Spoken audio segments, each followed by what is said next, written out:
የኢሰመኮ ሪፖርት ከእውነት የራቀ ስህተት ነው፣ አግባብም ትክክልም አይደለም። በቦታው ላይ የመንግስት አካላትን መጥተው አይተዋል ብለው ገልጸዋል። የወረዳው ቤተ ክህነት ባለስልጣን ማለት ነው። ኢሰመኮ ግን ይሄን ሁሉ ቢያውቅም 3 ሰዎች ብቻ ናቸው የተገደሉት ብሎ መናገሩ ምንድነው የሚያሳየው የሚለው በራሱ እጅግ በጣም አጠያያቂ ይመስለኛል። በሌላ መልኩ ስርዓቱ ከመከላከያ ጀምሮ ፖሊስ፣ የደህንነት መዋቅሩን፣ የሲቪክ ተቋማትን ሳይቀር እንደዚሁም የሰብአዊ መብት ተቋማትን ሳይቀር የዘር ማጥፋቱ መሳሪያ አድርጎ እየተጠቀመባቸው መሆኑን በትክክል የሚያሳይ ይመስለኛል። ቀደም ሲል ባደረስነው መረጃ መሰረት የሰላም ሚኒስቴር የተባለውም የጠቅላይ ሚኒስትር ጽሕፈት ቤትም የኦሮሚያ ክልልም ጥቃቱ ሃይማኖታዊ አይደለም ብለው ክደዋል። ስለዚህ ሰዎቹ ጥቃቱ የተፈጸመው ሃይማኖታዊ ከምርጫችን ጋር ነው እንጂ ከኦርቶዶክሳውያን ከእናንተ ጋር ምንም የሚያገናኘው ነገር የለም አይነት ለማለት ነው የሞከሩት። ከዚህ በፊት ባለፉት 8 ዓመታት ቢያንስ በወር ከ2 ጊዜ በላይ የጅምላ ጭፍጨፋዎች ሲደረጉ የቆዩት እነዛ ሁሉ ምርጫውን ለማደናቀፍ ነው። ዛሬስ የተደረገው ጥቃት ምንን ለማደናቀፍ ይሆን? ይሄን ደግሞ ምን አይነት ምክንያት ሊሰጡት ይችላሉ? ግልጽ እየሆነ ያለው አናምን ብንልም ስርዓቱ ለኦርቶዶክሳውያን ላይ ያለው ጭካኔ እና ቁርጥ አቋም የኦርቶዶክሳዊ መጥፋት ላይ ቁርጥ አቋም ያለው ይመስላል። እና እንዴት ታዘባችሁት? እንዴት አያችኋቸው እነዚህን ሁኔታዎች? በሌላ መልኩ በቤተ ክህነቱ በኩል ደግሞ አንዳንድ ሀገረ ስብከቶች ምህላ አውጀዋል። ይሄ እንግዲህ ባለፉት 8 ዓመታት ሊባል በሚችል መልኩ ሲደረግ የመጣ ነው። ይሄስ እንዴት ይታያል? እንደ ቤተክርስቲያን ለምሳሌ መግቢያችን ላይ እንዳየናቸው ያሉ ካህናት ስለ ምዕመናን መጨፍጨፍ በግልጽ ለህዝቡ መርዶውን ሳይደብቁ እየተናገሩ ወደ እግዚአብሔር ማልቀስ አለ። እንደዚሁ ግን ባለስልጣናቱ ዝም ብሎ በደፈናው ጸሎት፣ ምህላ ማወጅ የመሳሰሉ ሁኔታዎችስ እንዴት ነው የሚታዩት? መልአከ ብርሃን እነዚህን ሁኔታዎች በሚመለከት ሀሳቡን ቢያጋሩ። እንግዲህ በሁሉም ነገር እግዚአብሔር ይመስገን በጣም ፈታኝ ዘመን ነው።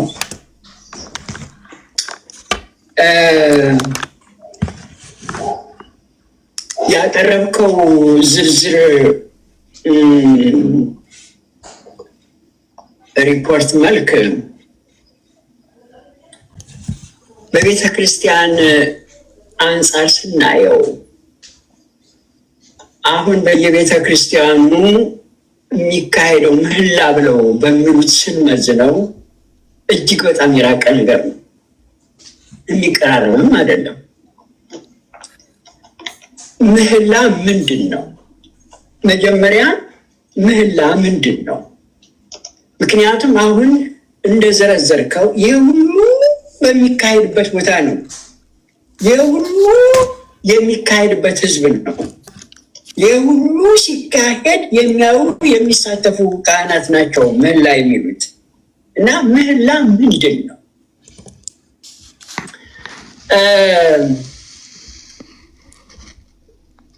ይህቺ ቤተክርስቲያን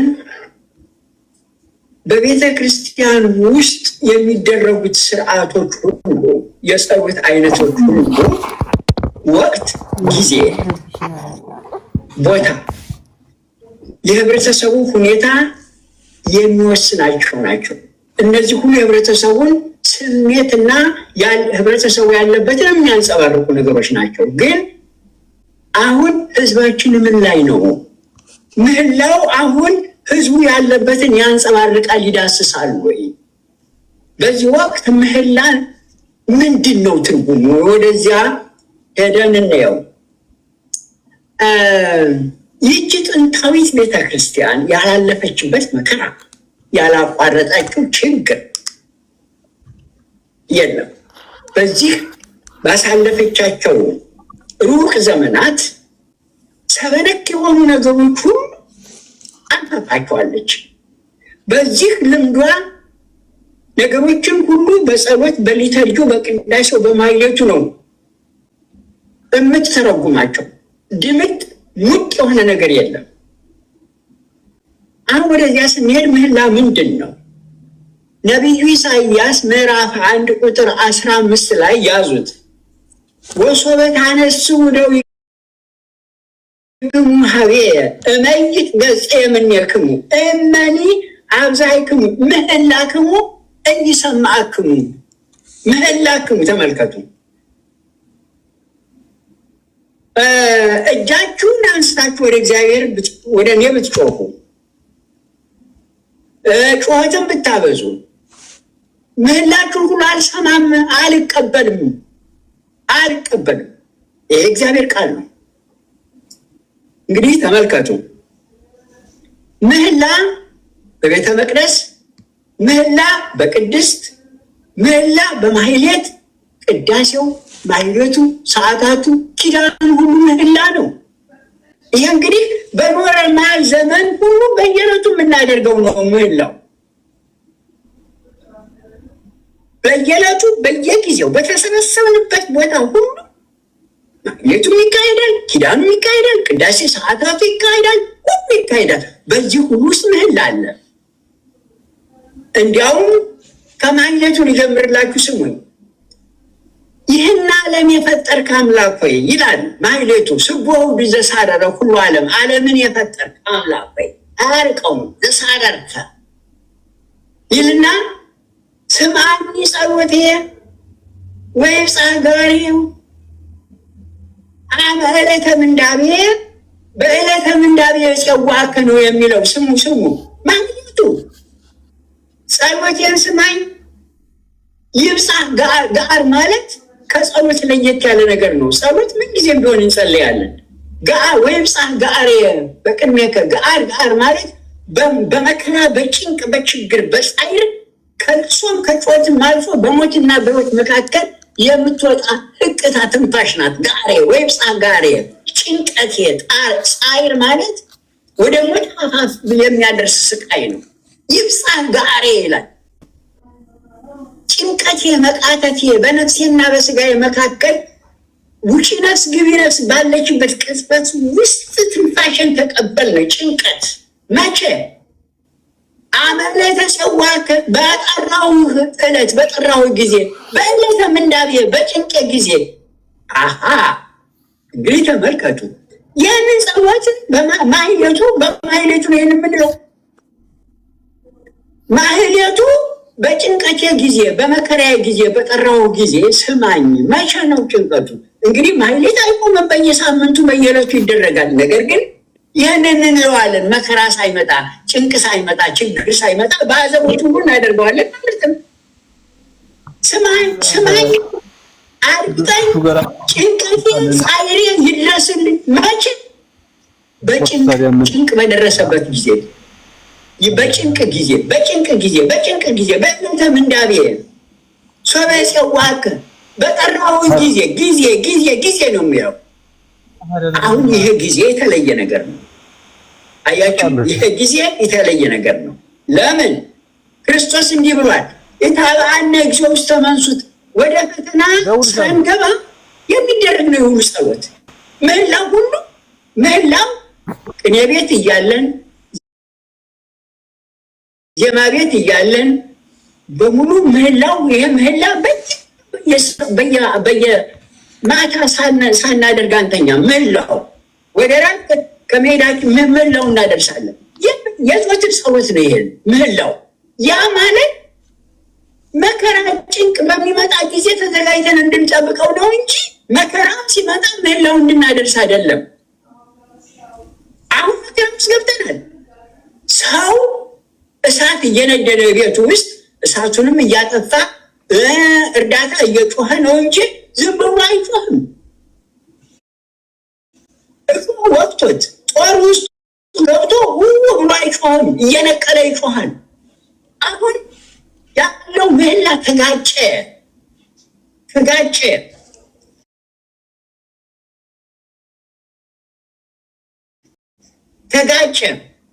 ምን ይላል? አንጽሁ ተጸው ኩኑ አይትቱ ከምን ነፍስክሙ።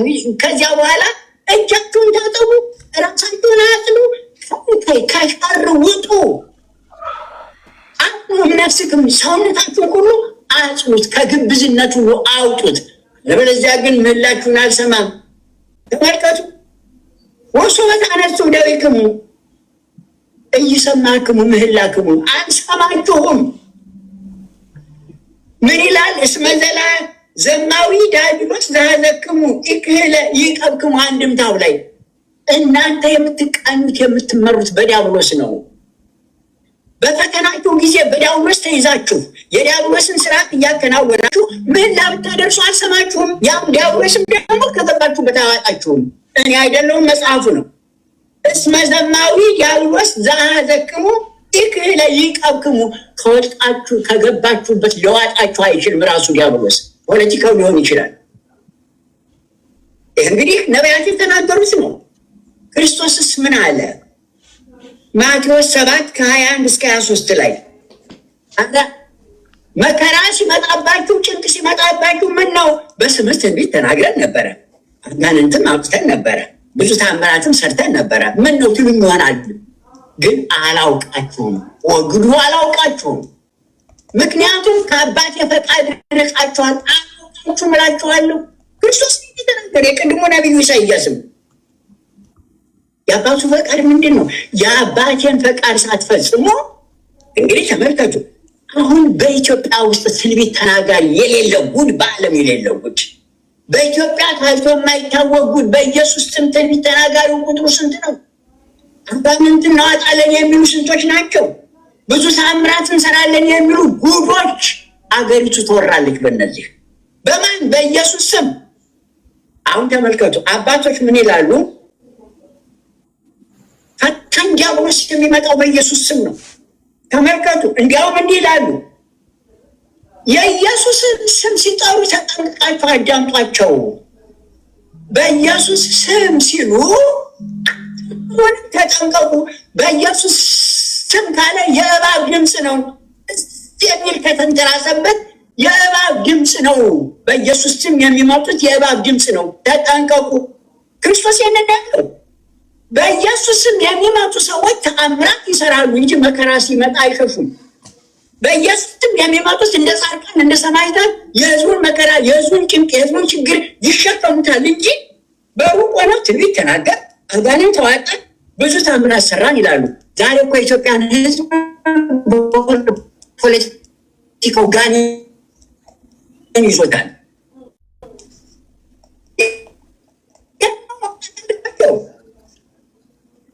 የኢትዮጵያ እኮ ይመጣብሃል፣ መከራ ጭንቅ ይመጣብሃል ብሎ ገና የሚመጣውን መናገር ነው፣ ወደፊት መተንበይ ነው። አሁን እዚያ ችግር ውስጥ ነው ያሉ። ምን ትንቢት ነው የሚናገሩት? የትኛውን አጋንንት ነው የሚያወጡት ከህዝብ ላይ? የትኛውን ታምር ነው የሚሰሩት? ኧረ የኢትዮጵያ ይህን ሁሉ ማየት አለበት፣ ይህን ሁሉ ማየት አለበት። ክርስቶስ ምን አለ? እናንት ግብዞች ወዮላችሁ፣ የመበለቶችን ቤት የምታራቁት በጸሎታችሁ ርዝመት ወዮላችሁ፣ ወዮላችሁ። ማቴዎስ 24 ምዕራፍ 14 ወዮ እንጸልያለን እያላችሁ ምህላ እናሳለን እያላችሁ ምህላውንም ጸሎቱንም ማፍዘዣ አድርጋችሁ የህዝቡን ገንዘብ፣ ህዝቡ የሞተ ህዝቡ ያለቀ ህዝቡን የማይታደግ ነገር የማያሻግር ነገር ነገር እየሰራችሁ እንጸልያለን የምትሉ ከዲያውና መቀነት የምትበዘብዙ ዶሮ በሎችና ወዮላችሁ ግብዞች ይላል። ግብዝ ማለት ምን ማለት ነው?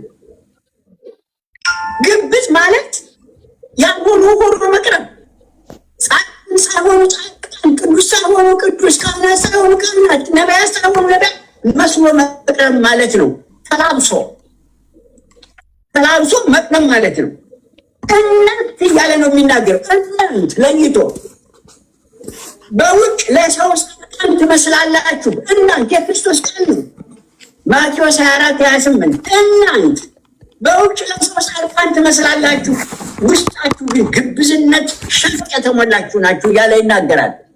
ግብዝነት ማለት ቅድም ነግሬያችኋለሁ፣ ማስመሰል፣ ማታለል፣ ልብሱን ለብሶ ማቄት እቆማለሁ፣ ሰዓታት እቆማለሁ፣ እቀድሳለሁ፣ መላ እቆማለሁ።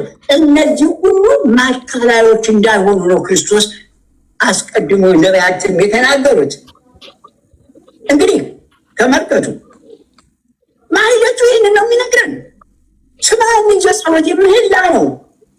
ወደ ሰዓታቱ እንሂድ። ወደ ሰዓታቱ ስንሄድ ዛቀመ ስማ ለአብርሃም ዘሰራ ለአብርሃም ዘሰራ ለአብርሃም ዘሰራ ለአብርሃም ይላል። ይህችን ስሙ። ለምንድን ነው? አብርሃም እኮ የወሪቱ ስም ነው። ያንን ነው ሰዓታቱ ያመጣው። ዘሰራ ለአብርሃም ዘሰራ ምንድን ነው ለአብርሃም የሰራለት? ምን ስላደረገ? ኦኬ ስሙ። አብርሃም ሎጥ አንድ ላይ ተሰማሩ፣ በሪሶርስ ተጋጩ። የአብርሃም ሰራዊት እና የሎጥ ሰራዊት እረኞች ያን ጊዜ ሪሶርሱ መሬት ነው። መሬት ጠበባቸውና ተጋጩ። ግጭቱ ለአብርሃም እና ለሎጥ ደረሰ። አብርሃም ምን አለ? ሎጥን ጠራው። ሎጥ ወንድሜ፣ በእኔና በአንተ መካከል ግጭት አይኑር፣ በአንተ ሰራዊትና በእኔ ሰራዊት መካከል ግጭት አይኑር። እንዲህ እናድርግ፣ የወደድከውን ምረጥ፣ በቀኝ በግራ ያለውን የመሰለን መሬት ውሰድ፣ ምረጥ፣ ውሰድ። ለምን እንጋጭ? ፊታችን እኮ ያለው መሬቱ እኮ ሰፊ ነው፣ መጋጨት የለብንም አለው አብርሃም። ተመልከቱ፣ አሁን ሸፍት መጣ። ሎጥ ያንን እድል ተጠቀመና ግራና ቀኝ ሳይ ሳሳ ጓጓና ግሪን የመሰለው መሬት ተሻማና ወሰደ። አብርሃም ፈቀደለት። ምንም አላለውም አብርሃም። ለካ ሎጥ የመረጠው በስስቱ፣ በሆዳምነቱ፣ በዘራፊነቱ፣ በብልጣብልጥነቱ ግሪን የመሰለውን መረጠና ወሰደ። ለካ ያቺ ቦታ በሰዶምና በገሞራ ተወረው የሚወሰዱበት ቦታ ነው ሄዶ የተዘፈቀበት። ለምለምን ቦታ አየ እንጂ በስተጀርባው ያለውን ኮኔክሽን የፖለቲካ አላየውም። ለካ እስፓርቱ የሚደባደብበት ነው ያ አካባቢ። እንደ ወልቃይት ውሰዱት። አሁን በወልቃይት አካባቢ በአማራውና በትግራይ ያለውን ፍጅት ተመልከቱ። ሪሶርሱን ፍለጋ በሎጥና በአብርሃም መካከል የተከሰተው ይሄ ነው። አሁን አብርሃም ነቃና የለም አንድ ቃል አንጋደል የመረጥከውን ውሰድ። አሁን እኔ እናንተ ሰራዊታችን መጋጨት የለብንም በሪሶርሷል። ሎጥ ምን አደረገ? አሁንም ሊገምላችሁ ለምለም ቦታውን ወሰደ። ወያኔ እንዳደረገው ወያኔ ሲገባ አስቀድሞ መጥቶ ለሙን ቆርጦ ወሰደ። በዚህን ጊዜ እና አቡነ ማትያስ ኖ አላሉም። እንደ አብርሃም ተመልከቱ። እና አባ ሰረቅ ኖ አላሉም። ግን ሚስጥሩን ያውቃሉ፣ የሚደረገውን ያውቃሉ። መሬቱን ቆርሰው ለም ቦታውን ከትግራይ ጋር ኮልለው ሲወስዱ ህዝቡን ሲጨርሱ ተስማሙ። ከአቡነ ማትያስ ከአባ ጳውሎስ ከትግራይ ካህናት ይጠበቅ ነበር። ኖ ወልቃይት እኮ ገብታችሁ ታርሳላችሁ። ማይጨው ሁሉ ማን ከለከላችሁ? አማራው እኮ አልከለከላችሁም፣ እያረሳችሁ ነው። ክልሉን ተውት አላሉም። ይህንንም ጮናል። ሂዱ ወንደር ላይ ቁሙ፣ የአብርሃምን ስራ ስሩ። ከዚያ በኋላ ለአብርሃም ምን መልእክት መጣለት? እግዚአብሔር አብርሃም የሰራው ስራ ልክ ነው፣ የረገጥከው ሁሉ የተባረከ ነው፣ ዘርህ ይበዛል፣ የነካው ሁሉ የተባረከ ነው ብሎ እግዚአብሔር ከአብርሃም ጋር አቆመ። ፓትሪያርክ ማለት የመጀመሪያው ፓትሪያርክ አብርሃም ነው። ከፓትሪያርክ የሚጠበቀው ግራና ቀኝ ልጆቻቸው ሲያልቁ መካከል ሄደው ይህን መስራት ነበረባቸው፣ አልሰሩም። የትግራይ ካህናት ይህን እያወቁ ይህን መስራት ነበረባችሁ። ኖ ዝም ብላችሁ ረሱ። አማራ አልከለከላችሁም። ባይጨውም ገብታችኋል፣ ራያ ገብታችኋል፣ አማራ ውስጥ ገብታችኋል። እስከ ጎጃም እስከ ጎንደር እስከ አርሴ ድረስ የእናንተ ነው። እንዴ ለምንድን ነው እንደዚህ የምታደርጉ? አሁን እዚያ ላይ ስህተት ተፈጠረ። የፓትሪያርክ ስራ ወደቀ። እዚያ ላይ የኢትዮጵያ ቤተክርስቲያን የምታስተምረን ይህንን ነው። አብርሃም ማለት ፈርስት ፓትሪያርክ፣ የሶስቱ እምነት አባቶች ፓትሪያርክ ያንን ነበረ። ከናቡነ አብርሃም ከናቡነ ጴጥሮስ እነዚህ ነበር የሚጠበቅባቸው። ከናባ ይስሐቅ ከናባ ማናቸው አሁን እናባ ሰላማ ይህንን ተከትለው የሎጥ ባህሪ በሀገሪቱ አሰፈኑ። አሁን ሎጥ ተዋጠ። ሎጥ ሰዶምና ገሞራ ሲዋጉ ሎጥ አጣው። ያንን መልሶ ወደ አብርሃም ላይ ዳመጣ። ለምን ዝም ማለት የታባት ከአንተ ስግብግብ በመረስከው ገባበት ለአንተ አልታደግህም አልዓለም። አብርሃም አሁንም ተነሳና ምን ያድርግ? ሎጥን ታደገው፣ ማረከና መጣው። አሁንም እግዚአብሔር ሰራ። አብርሃም የቂም አይደለም እና አሁንም አትያት ነበር ማደግ የነበረባቸው። አሁን የትግራይ ልጅ መታደግ የሚችሉት በዚህ መንገድ ነው። እነ ደብረ ጽዮን በሚሄዱበት መንገድ አይደለም። ተሳስተዋል፣ ተመለሱ የምንላቸው ይህንን ነው። በዲሲ ያሉትም ካህናት ምህላ ከማለት ይህንን ነው ማስተማር ያለባቸው። አያችሁ፣ ምህላ በደህና ጊዜ ጉባኤ ቤት እያለን የምናደርገው ነገር ነው። ምህላ ሳናደርስ ወደ እንቅልፍ አንተኛ። ምህላ ማድረሱን እኔ ያቆምኩት ትርጓሜ መጽሐፍት ስገባ ነው። አብነት ትርጓሜ አንድምታው ስንገባ እዚያ ላይ ቆሟል። እኔ ያንን ለምን እንደሆነ ምናልባት ጊዜ የላቸውም ሚስጥር ሲያመሰጥሩ ብለው ይሆናል። አሁን እዚያ ግን ዜማ ቤትም ቅኔ ቤትም ምንም ቤት ምህላ ሁልጊዜ አለ። ምህላው ግን መከራ ሲመጣ የሚያስታጥቀን ነው እንጂ በመከራ ውጭ ከገባን በኋላ ቁጭ ብለን ምህላ ለማድረስ አይደለም። አዮ እሳት እየረደደብን መከራ እየመጣብን እየተጨነቅ ያማ ቢሆን እኮ ክርስቶስ እኮ አባ ይህንን ጽዋ ከኔ ውሰድ አባ ለዛች ጽዋ ነገር ግን ፈቃድ ይሁን ብሎ ፈቃድ መፈጸም የመጣው። ፈቃዴን ካልፈጸማችሁ የአባቴን ፈቃድ ካልፈጸማችሁ ምህላችሁን አልሰማም ያለውን ክርስቶስ አደረገው። ጸለየ፣ ይሄ ጽዋ ከኔ ይወገዳል፣ ነገር ግን ፈቃድ ይሁን።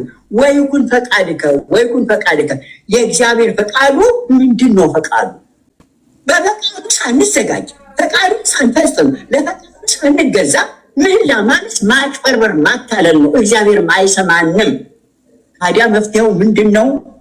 እዚህ ላይ ላቁምና የእናንተ ልስማችሁ። በመጨረሻው ወደ መፍትሄው እንሄዳለን። ምንድን ነው ይቺ ቤተክርስቲያን መጽሐፉ የሚለን? በእንደዚህ ያለ ጊዜ ምንድን ነው ከምህላው ይልቅ ምንድን ነው መደረግ ያለበት ወደሚለው እንሄዳለን። እግዚአብሔር ይስጥልን መላከ ብርሃን። በጣም ወሳኝና ሰፋ ያለ ማብራሪያ ነው የሰጡን። በእውነት ብዙ ነገሮችን ያነሳ ነው። እግዚአብሔር ይስጥልን መምህር። እኔ ጊዜ ሳልወስድ ወደ እርሶ ላስተላልፈው። በመግቢያ ላይ ያጋራኋቸው መረጃዎች አሉ። ያንን መነሻ በማድረግ ነው ቀሲስ ሰፋ ያለ በጣም